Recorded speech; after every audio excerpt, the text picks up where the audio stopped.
Tradisi Bidar Mini kembali digelar oleh pemerintah Desa Muara Lawai setelah 2 tahun vakum. Tradisi ini pun siap dibantu dikembangkan oleh Pemkab Muara Enim agar Danau Cecuhu jadi desa wisata.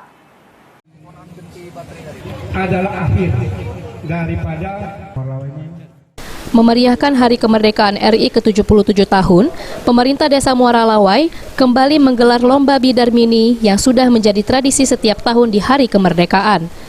Bidar Mini sendiri merupakan tradisi daerah dan sebagai hiburan masyarakat yang harus dilestarikan dan menjadi agenda tahunan tentunya. Danau Cecuhu sendiri, menurut PJ Bupati Muara Enim, merupakan spot wisata yang terletak di tengah kota. Dan pemerintah Kabupaten Muara Enim melalui Dinas Pariwisata siap untuk membantu mengembangkan menjadi desa wisata dan dengan begitu bisa menjadi pendapatan asli Desa Muara Lawai. Di kemerdekaan Republik Indonesia ini, salah satunya Bidar Mini ini akan kita terus lestarikan.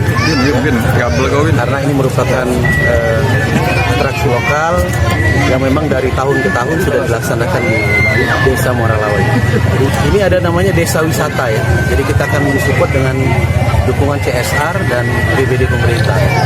Karena lokasi ini dikelola oleh BUMDes yang nanti saya minta penataannya seperti apa nanti bisa disampaikan ke Dinas Pariwisata dan pemerintah daerah nanti akan mensupport apa yang bisa dilakukan untuk penataan.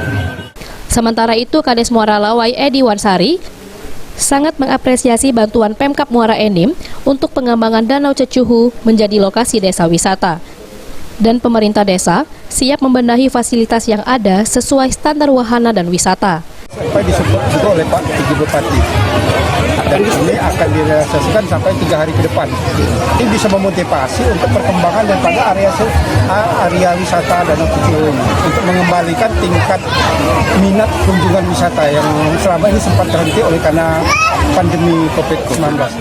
Selain sebagai olahraga, Bidar Mini juga sebagai tradisi daerah yang memang harus dilestarikan dan terus diselenggarakan sebagai agenda tahunan. Mardiansyah, PAL TV.